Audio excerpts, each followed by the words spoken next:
as part of this whole follow the fun thing, I'm going camping. I'm going camping this weekend.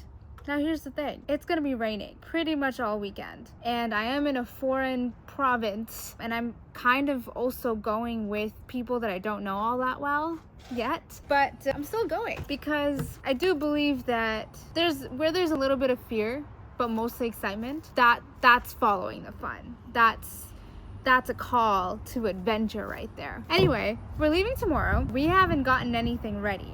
So that's what we're going to be doing today. But before that, I wanted to talk about this whole fun versus fear thing, right? Let's talk about this. So what is fear? I believe that fear is like a figment. It's something that's made up. Hear me out. A lot of people are going to disagree with me.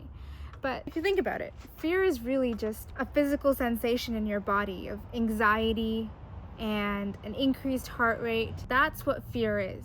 And I think that physical sensation doesn't really change all that much between people from human to human. What I believe does have some variation from person to person are the thoughts that evoke the fear. I believe that is definitely different for everyone. Okay, now hear me out. I really do believe also that our thoughts create our reality.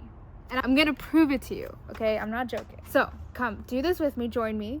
Okay, don't be weird. Just don't make this weird. It's gonna be awkward if you don't do this with me. I want you to picture the worst day of your life. Okay, I want you to picture the last time you were really not feeling that great or something bad happened. Close your eyes and picture this. What were you wearing? Who were you with? What colors surround you? Are there any scents or smells in the air? Take a minute and just be there with that. How do you feel? What feelings are coming up? Now let me ask you this. What came first? Was it the thought or was it the feeling? Sit with that for a second. And now let's do it the other way, right? So let's do the same thing for maybe the last happiest day that you remember. Think about the last happy and joyful day that you've had. Close your eyes. Picture who you were with. What were you wearing? Where were you?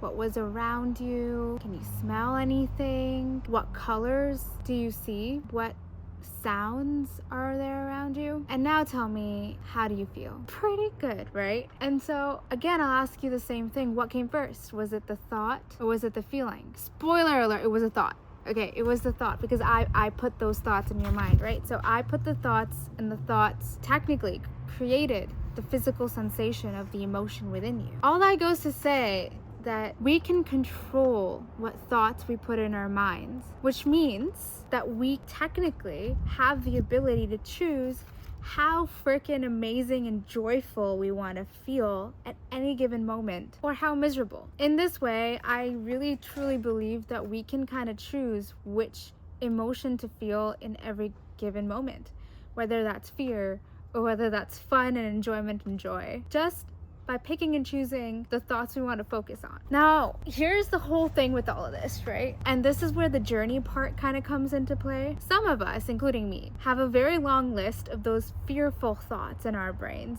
that we've just gotten very used to thinking about. So basically, if you think about it like a repository of thoughts, one bucket says fear and one bucket says happy or joyful. The fear bucket, over the years, as we've become conditioned and grown into adults, we've been surrounded by vocabulary and people maybe, or even our parents or guardians who may be very well-meaning but have cautioned us so much with thoughts that evoke fear that our brains are kind of filled to the brim with fragments of thought that evoke fear. And so that box is kind of like pretty big, like that pile of words or vocabulary that we have, or the thoughts that we have access to, like that pile's kind of big. Whereas the joyful and happy thoughts, we might not have been like tending to it as much. And so when we look to access thoughts, we're like, all right now I'm going to think positive. Sometimes it doesn't come as easy and flow as easy because we haven't accessed that box or added a lot of content to that box. It's like collecting dust, but it doesn't have to be like that. All we have to do is literally look at that box and just add more content to it. So what does that mean? I think that all has to do with consumption, right?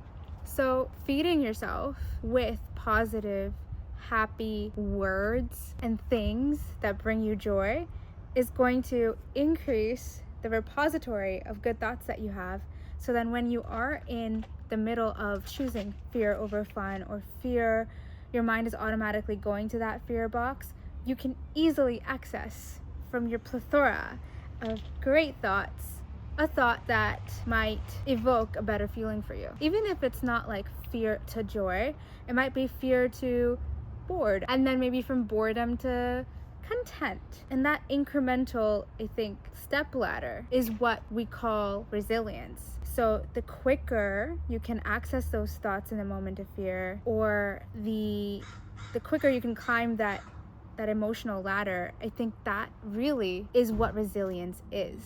But it happens with a lot of practice and intention. So let's go back to this, right? How do you build up this inventory of good thoughts? Consuming things that make you laugh, that evoke positive things in you, surrounding yourself with people that are generally talking about positive things or growth. But remember, growth doesn't mean like, like tech bro, like, things that give you anxiety, like career growth all the time, or, oh, I invested in this stock and this is how you make a whole bunch of money really quick. Or you don't want to surround yourself with people that are in an anxious state and kind of use that anxious state and mask it as growth. That's not growth. That's just like validating your anxiety over and over again. The point is that you want to surround yourself with people that actually talk about meaningful and fun things, that are funny, that don't take themselves too seriously, right? There's that.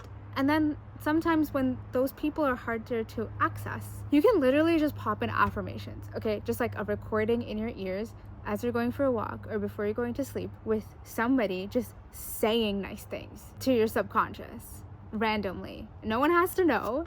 It's just in your ears. Pop your headphones on, put that noise canceling thing on, and it's just for you to listen to and think of it as just building your repository or database of positive thoughts. I don't think you have to get through fear to get to fun. It's all about where you choose to focus your attention. I think the fear is always kind of gonna be there, but so is the fun, right?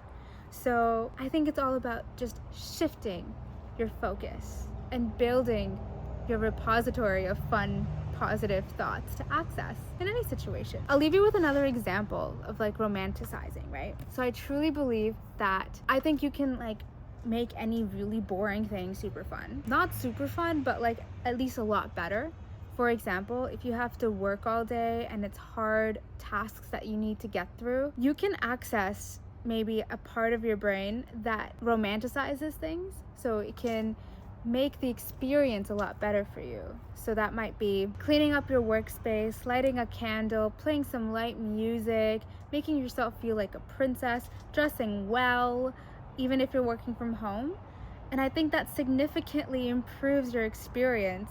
Instead of focusing on all the anxiety and stress you're going to feel during doing those tasks, you can shift your focus to the feeling of calmness or peace by surrounding yourself with things or even people that evoke that feeling in you. Lo and behold, the rain has begun. Oh God, this camping trip is gonna be horrendous. Oh no, fearful thought.